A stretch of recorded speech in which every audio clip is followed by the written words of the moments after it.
आइए शुरू करते हैं ह्यूमन हेल्थ एंड डिजीज का ये एक्सप्लेनर। चले सबसे पहले एक सवाल से शुरू करते हैं। ये हेल्थ यानी स्वास्थ्य आखिर है क्या? क्या सिर्फ बीमार ना होने को ही हम हेल्थ कह सकते हैं? सोचिए जरा। देखिए, आज हम इन 4 टॉपिक्स पर बात करेंगे। पहले हेल्थ के असली मीनिंग को समझेंगे, फिर मिलेंगे उन दुश्मनों से जो बीमारी फैलाते हैं, उसके बाद कुछ कॉमन इन्फेक्शंस के केस देखेंगे और आखिर में सबसे इम्पॉर्टेंट, इनसे बचने के तरीके क्या हैं।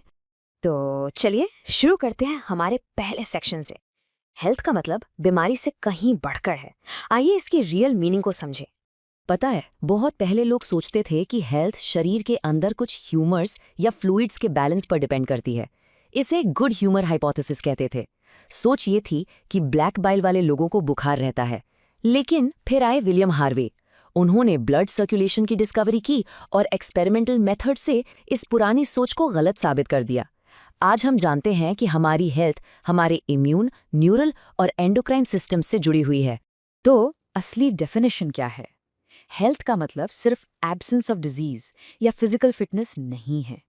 ये एक ऐसी स्टेट है जिसमें आप फिजिकली, मेंटली और सोशली, मतलब तीनों लेवल्स पर पूरी तरह से ठीक महसूस करते हैं।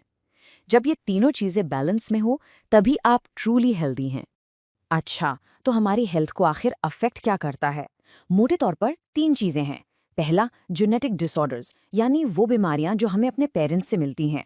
दूसरा, इन्फेक्शंस, जो बाहर के जर्म्स से होती हैं। और तीसरा, और शायद सबसे इम्पॉर्टेंट, हमारा लाइफस्टाइल। हम क्या खाते हैं, क्या पीते हैं, आराम करते हैं या नहीं, और हमारी हैबिट्स कैसी हैं। ओके, हमने इन्फेक्शंस की बात की, तो अब वक्त है उन एनिमीज से मिलने का जो ये सारी बीमारियां फैलाते हैं।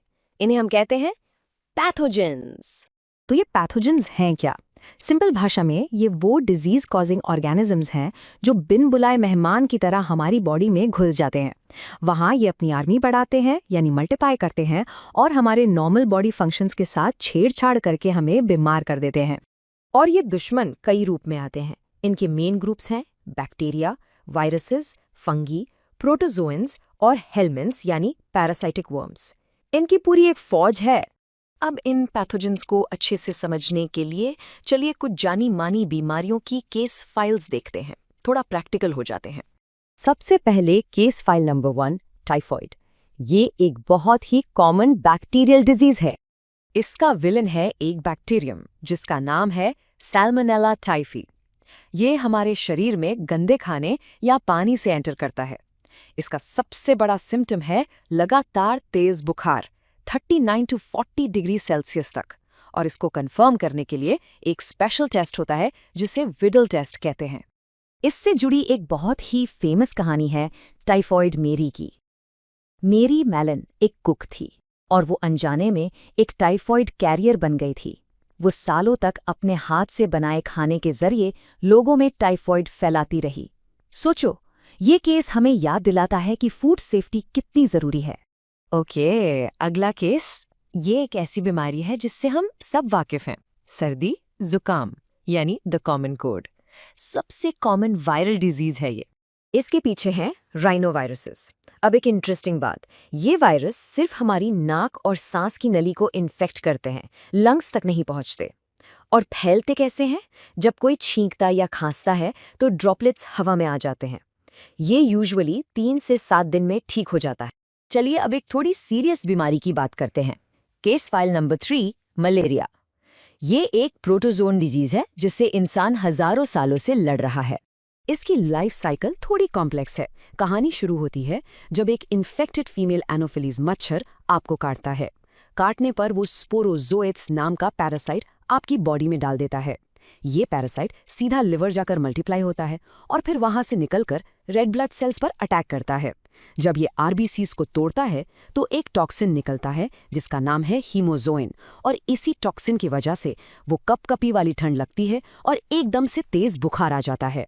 देखा आपने, इस मलेरियल पैरासाइट को अपनी लाइफ साइकिल पूरी करने के लिए 2 घर चाहिए, एक इंसान और दूसरा मच्छर। यहाँ मच्छर एक वेक्टर यानी कैरियर का काम करता है। वो एक इन्फेक्टेड इंसान से पैरासाइट लेता है और फिर एक हेल्दी इंसान तक उसे पहुंचा देता है। कितना क्लेवर है ना? तो इतनी सारी बीमारियों के बारे में जानने के बाद अब सबसे बड़ा सवाल, इनसे बचे कैसे? इसका जवाब है प्रिवेंशन, क्योंकि इलाज से बेहतर हमेशा बचाव होता है, राइट? सबसे बेसिक और सबसे ज़रूरी चीज़ है पर्सनल और पब्लिक हाइजीन। पर्सनल हाइजीन मतलब खुद को साफ रखना, साफ खाना, साफ पानी। और पब्लिक हाइजीन मतलब अपने आसपास के माहौल को साफ रखना, कचरा इधर उधर ना फेंकना और पानी की टंकियों को टाइम टू टाइम साफ करना। मलेरिया जैसी बीमारियों से बचने के लिए वेक्टर को कंट्रोल करना बहुत जरूरी है। मतलब मच्छरों को ही खत्म कर दो। सिंपल चीजें जैसे घर के आसपास पानी जमा ना होने देना, कूलर्स को साफ रखना और मच्छरदानी यूज करना बहुत काम आती हैं। और एक कूल ट्रिक है, तालाब में गम्ब्यूशिया मछली छोड़ दो, क्योंकि ये मच्छरों के लार्वे को खा जाती है। और आखिर में आते हैं हमारे मॉडर्न हथियार। Thank God for science. हमारे पास वैक्सीन्स, इम्यूनाइजेशन प्रोग्राम्स और एंटीबायोटिक्स हैं, जिनकी वजह से हम आज पोलियो और टेटनस जैसी कई खतरनाक बीमारियों को हरा पाए हैं। फ्रेंड्स, इस वीडियो को पूरा देखने के लिए आज ही फ्लेक्सी टीचर ऐप सब्सक्राइब करें, जहां आपको मिलेंगे animated videos, digital books, text book solutions, notes, DPP और क्विज।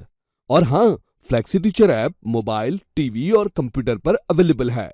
और अगर आपके पास इंटरनेट नहीं है तो तुरंत ऑफलाइन सेट टॉप बॉक्स के लिए संपर्क करें। Flexi teacher, the one you needed.